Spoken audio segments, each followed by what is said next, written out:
Hey people, it's me, Anja, my pronouns all she and her, and welcome back to my channel for a new recent reads video. I haven't filmed a video in like 11 days or something like that because I've been reading. I've been booked and busy, and I've read 51 books this month, and it's only the 27th of June. So I have a few more days to go. Anyway, the first book on this list is called Nell Hates Quests. This book is a middle-grade fantasy following a young main character who hates the idea of questing, but her parents own an inn that often hosts people who are in the middle of quests, but she finds them all to be so hokey. But anyway, she reluctantly joins a quest and she learns many things along the way, and I think this book is so cute and it's so wholesome. First of all, I loved the world building because it felt so magical and so well done.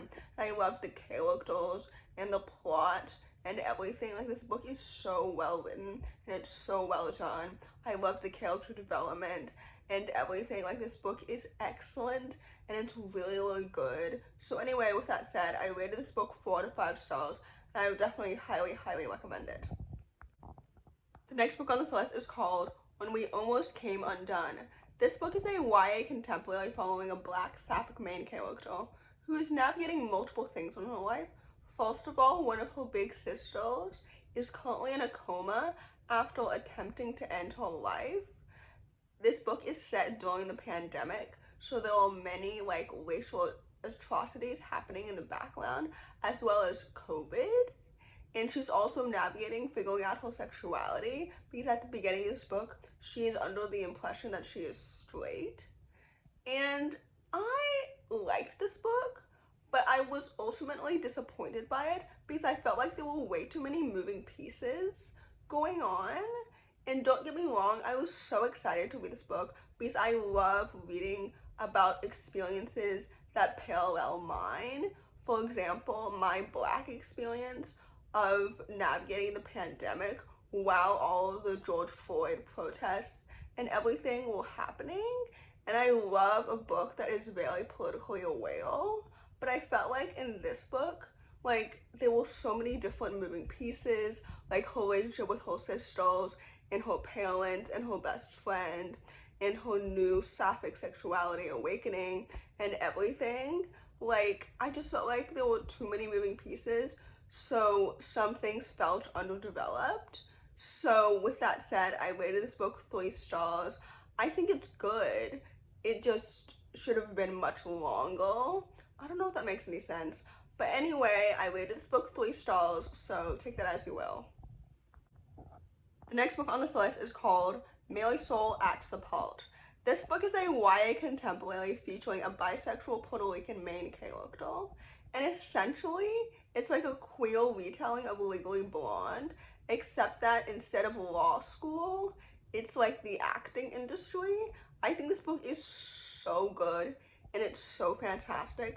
First of all, I loved the sapphic romance so much.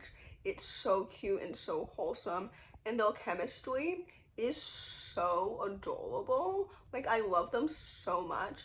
I also love the friendships and the plot and the characters and the queerness, and her relationship with her parents was done so well. I think this book is truly excellent and it's so good. It's definitely one of my favorite sapphic YA books that I've read in a while, which is such a high compliment because I've read quite a lot of sapphic YA contemporaries this year. And I think my next video will be another version of my favorite books with sapphic main characters. But anyway, this book was so good and it was so excellent. I love the queer romance. I love the characters and the plot and the setting and everything. This is such a solid book. So anyway, with that said, I rated this book 4 to 5 stars, and I would definitely highly recommend it. The next book on this list is called The Lovers, the Liars, and Me. This book is a YA contemporary following a Black sapphic main character who travels to Jamaica for the first time to find her estranged mother. And I assumed that relationship would be the central one in this book, but unfortunately, this book is more of like a coming of age, character-driven story, and I really wanted more closure surrounding her relationship with her mother in this book, and I just didn't really get that, if that makes any sense. And also, like, I do enjoy the queer romance, but I also felt like there were too many side characters, and I kind of got confused about, like, the guys in this book specifically. But I did appreciate, like, the Jamaican setting, as a half Jamaican person myself. Obviously, I loved the culture. I also didn't really vibe with the writing. Like, this author relies a lot more on telling than showing, and I read their debut, so that type of writing works with their debut, because in their debut, like, that main character is autistic, and that type of, like, thinking in his brain is very similar to the way I think. So in that book, it felt very relatable, but in this book, it just felt more abstract than anything else. I don't know if that makes any sense at all. But anyway, I rated this book 3 stars because I was ultimately disappointed by everything. So with that said, there you have it. The next book on this list is called A Year Without Home. This book is a middle-grade historical fiction following a young Lao Hmong refugee after the Vietnam War, and I think this book is so excellent and it's so well done. First of all, the writing is so poetic and it's so lyrical. As someone who's also half Vietnamese, I love reading about refugees, and this book is so good and it's so excellent. I love the world building and the plot and the characters, and I was so thrilled and intrigued from the beginning to the end.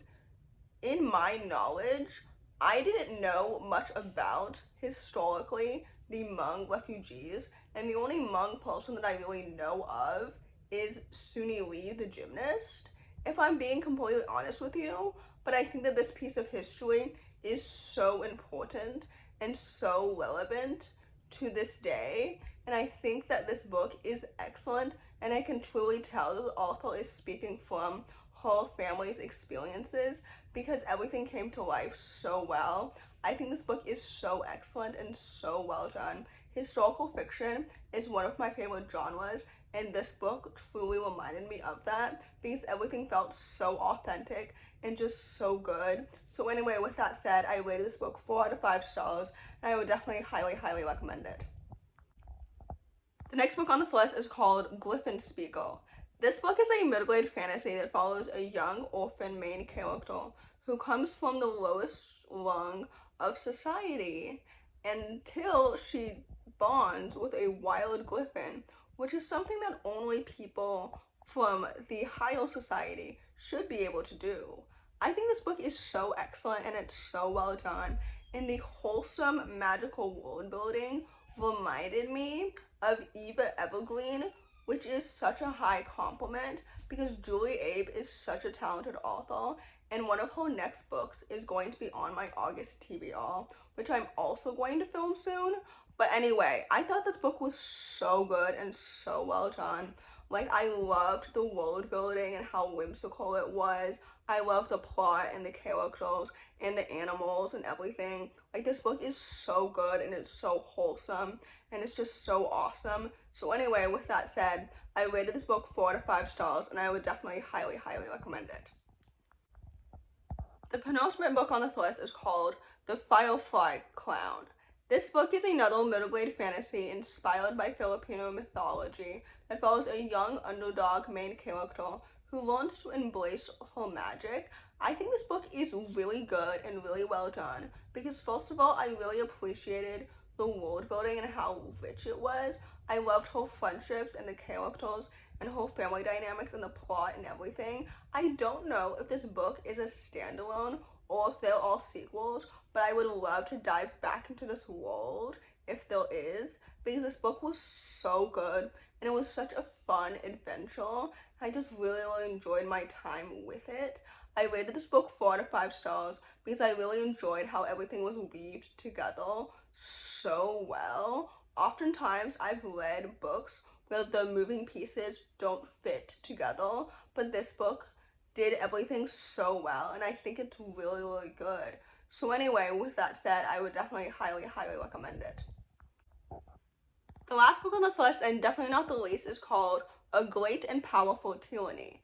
This book is a YA fantasy following a young main character who accidentally gets whisked into this world. So it is a portal fantasy, and it's a retelling of The Wizard of Oz. I think this book is so excellent and it's so well done.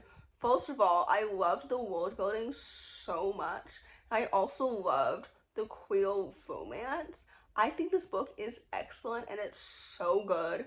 I loved the sapphic romance so much because it felt so well developed, and their chemistry is literally off the charts, and all of the main characters of the quartet are so well developed and so distinct, and I love their friendship so much, and I love the world building and the magic and everything. I think this book is so excellent and it's so good, and I'm so excited to read the sequel because I assume that there is a sequel because there must be.